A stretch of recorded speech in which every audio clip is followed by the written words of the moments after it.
The night was heavy with a sense of foreboding as I walked down the dimly lit street, my footsteps echoing off the empty buildings. I had always been drawn to the macabre, fascinated by the minds of serial killers. Little did I know that my curiosity would lead me to a nightmarish encounter that would haunt me for the rest of my life. It had started innocently enough, with my late-night wanderings through the city, seeking out locations that had been the backdrop for some of the most infamous serial killer stories in history. Tonight, I found myself in the heart of a neighborhood known for its dark history. This was where the Nightshade Killer had prowled decades ago, leaving a trail of mutilated bodies in his wake. As I approached an abandoned warehouse, I couldn't help but feel a chill run down my spine. This was the very place where the Nightshade Killer had lured his victims, torturing them in unspeakable ways before leaving their lifeless bodies to be discovered by horrified passers-by. The night was so still that I could hear my own breathing as I ventured deeper into the darkened building. My flashlight cast eerie shadows on the decaying walls, revealing graffiti-covered surfaces that told a story of their own. I had read about this place in the news articles, but being here in person was an entirely different experience. Suddenly, I heard a sound that made my heart skip a beat, a faint, muffled cry for help. I froze, my flashlight trembling in my hand as I strained to listen. The sound seemed to be coming from deeper within the warehouse, a desperate plea from someone in distress. I should have turned and fled, called the police, but the morbid curiosity that had drawn me here in the first place took hold of me. With each step I took, the cries grew louder, more desperate. I followed them through the labyrinthine corridors of the warehouse, my heart pounding in my chest. As I turned a corner, my flashlight illuminated a horrifying scene. A woman, bound and gagged, lay on the cold, damp floor. Her eyes widened in terror as she saw me, and she began to mumble something through her gag. I rushed to her side, fumbling to free her from her restraints. Just as I was about to release her, I felt a presence behind me.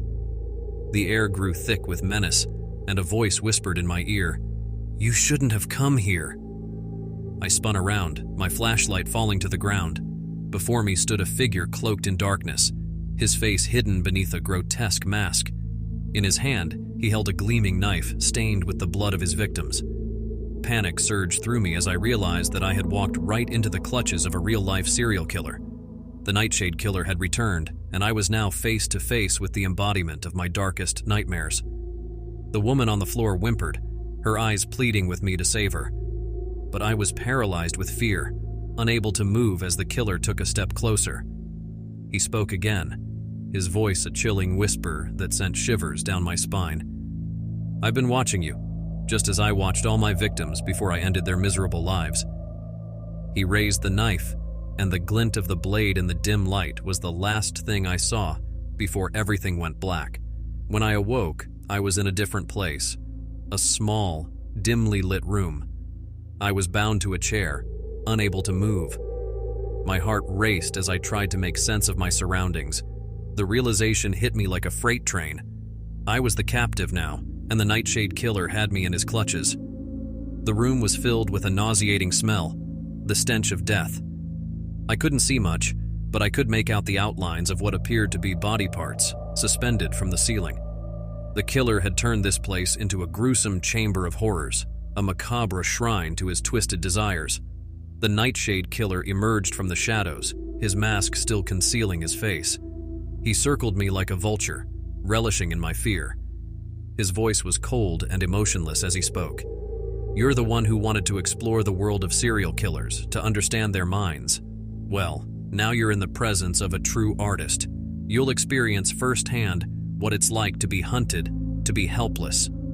He approached me, the glint of the knife in his hand sending waves of terror through me. I begged for my life, pleaded for him to let me go, but my words fell on deaf ears. He began to recount the gruesome details of his past murders, his voice growing more and more unhinged with each word. As he raised the knife, I closed my eyes, prepared for the inevitable. But just as the blade was about to strike, I heard the distant wail of sirens growing closer. The killer froze, his mask of stoicism cracking for a moment. He turned and fled, leaving me behind in that nightmarish room. The police arrived just in time to rescue me, and the Nightshade Killer was never seen again. The encounter with the Nightshade Killer was a chilling nightmare. In the aftermath of my horrifying encounter with the Nightshade Killer, I became a living ghost. I withdrew from the world, haunted by the memories of that nightmarish ordeal. The therapy sessions did little to alleviate the nightmares that plagued my sleep, and the lingering sense of dread followed me like a shadow. Months passed, and the case of the Nightshade Killer remained unsolved. It was as if he had vanished into thin air, leaving behind a trail of unsolved murders and unanswered questions. The city lived in constant fear, always looking over their shoulders, wondering if the killer would strike again. Despite my own trauma, I couldn't shake the feeling that I had a responsibility to do something, to help bring an end to the reign of terror that the Nightshade Killer had inflicted upon the city. The police seemed powerless, and the city was desperate for closure. I started to immerse myself in the details of the case, poring over old police reports and newspaper clippings, trying to uncover any leads that had been missed. It was a dangerous obsession, one that took a toll on my mental health, but I couldn't let go. Late one night, as I sifted through old files in my dimly lit apartment, I stumbled upon a clue that had been overlooked. It was a reference to an abandoned underground tunnel system beneath the city, a network of hidden passages that had long been forgotten. The Nightshade Killer had used these tunnels as a means to elude capture. With newfound determination, I contacted the police and shared my discovery. They were skeptical at first, but I convinced them to investigate. A team was assembled, and they descended into the depths of the underground tunnels, armed with flashlights and determination. Days turned into weeks as they combed through the labyrinthine passages, facing danger at every turn. It was a treacherous journey, with crumbling walls and hidden pitfalls, but they pressed on. And then, finally, a breakthrough. They stumbled upon a hidden chamber, a gruesome shrine filled with the Nightshade Killer's trophies. As the police photographed the chilling scene, they discovered a hidden compartment that contained a diary. It was the diary of the Nightshade Killer himself, a chilling record of his twisted thoughts and desires.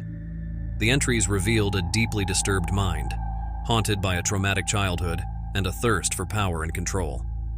The diary also contained references to the killer's next intended victim, a young woman who had unknowingly crossed his path. With this crucial information, the police set up a sting operation, hoping to finally catch the elusive killer in the act. The night of the operation was tense, filled with a palpable sense of anticipation. Undercover officers posed as the intended victim, waiting for the Nightshade Killer to make his move. Hours passed, and then, just as hope was beginning to wane, he emerged from the shadows, his mask concealing his face. The trap was sprung, and a fierce struggle ensued. The Nightshade Killer fought with a desperate intensity, but he was outnumbered and outgunned. As he was finally subdued and his mask removed, the city gasped in shock. It was someone none of us had expected, a seemingly ordinary man who had blended seamlessly into the fabric of society. His face contorted with rage and defiance as he was led away in handcuffs, his reign of terror finally at an end. The city breathed a collective sigh of relief, knowing that the nightmare was over. The Nightshade Killer was behind bars, awaiting trial for his heinous crimes. Justice would finally be served, and the city could begin to heal. But for me, the scars of that night still ran deep. I had uncovered the truth and played a role in bringing the killer to justice, but I couldn't escape the darkness that had touched my soul. The line between fascination and terror had been crossed, and the price of knowledge had been steep. As I looked out at the city, bathed in the glow of the setting sun, I couldn't help but wonder how many more monsters lurked in the shadows, waiting to be uncovered. The world was a dark and unpredictable place, and I had learned that sometimes the most terrifying monsters were the ones hiding in plain sight. The trial of the Nightshade Killer was a harrowing spectacle, with the courtroom packed to capacity. Families of the victims sat in somber anticipation, eager to see justice served. As the evidence against the killer mounted, the diary entries revealing the depths of his depravity, it became increasingly clear that he was a monster who had skillfully hidden in plain sight. Throughout the trial, the Nightshade Killer maintained a chilling calmness, occasionally shooting me a venomous glance from across the courtroom. He knew that I had played a crucial role in his capture, and his hatred for me was palpable. His defense attorney argued that he was mentally ill, but the jury was not swayed. After weeks of deliberation, the verdict was reached: guilty on all counts. As the judge handed down the life sentence without the possibility of parole, a wave of relief swept over the courtroom. The families of the victims found solace in the knowledge that the killer would never walk free again. It was a bittersweet victory, one that could never fully heal the wounds left behind. In the aftermath of the trial, I struggled to find closure. The darkness that had consumed me in my quest for answers still lingered, and I couldn't shake the feeling that I had crossed a line from which there was no return. I had ventured into the minds of monsters, seen the depths of human cruelty, and it had left an indelible mark on my soul. I tried to return to a semblance of a normal life, but the nightmares persisted, haunting my sleep and my waking hours. I became plagued by a relentless guilt, wondering if my obsession with serial killers had inadvertently led to the horrors of that fateful night. As the months passed, I became increasingly isolated, unable to escape the memories that haunted me. I sought therapy once again, desperate to find a way to move forward. It was during one of these sessions that my therapist suggested a radical approach: to confront my fears head-on, to visit the killer in prison, and seek some kind of closure. The idea was daunting, terrifying even, but I knew it was something I had to do. I needed to confront the darkness that had taken hold of me and find a way to put it to rest. With trepidation, I contacted the prison authorities and requested a visitation. It took weeks of paperwork and security clearances, but finally, I found myself standing outside the maximum security prison where the Nightshade Killer was incarcerated. As I was led into the visiting room, my heart raced. The room was stark and sterile, a far cry from the horrors I had witnessed in the underground tunnels. And then, he entered, flanked by guards, his face devoid of the mask that had once concealed his identity. We sat across from each other, separated by a thick pane of glass. His eyes bore into mine, cold and calculating.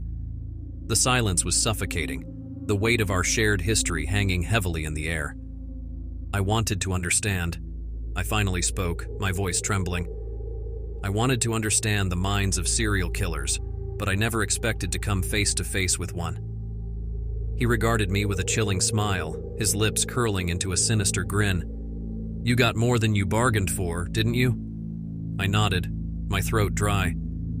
"I needed to see you, to confront the darkness that's consumed me." The Nightshade Killer leaned in closer, his eyes gleaming with malice. "You're not so different from me, you know. You have a darkness inside you too. You just haven't embraced it yet." His words sent a shiver down my spine, and I realized that there was some truth in what he said. I had ventured into the abyss, and in doing so, I had glimpsed the darkness within myself. But I was determined not to let that darkness define me. With a newfound resolve, I stood up and walked away from the glass, leaving the Nightshade Killer behind. As I left the prison, I felt a weight lift from my shoulders, a sense of closure that I had longed for. The journey had been painful and terrifying, but I had emerged on the other side. I had confronted my demons, faced the darkness that had consumed me, and found a way to move forward. The scars would always remain, a reminder of the horrors I had witnessed, but they would no longer control me. I walked away from that prison, the city, and the nightmares that had haunted me.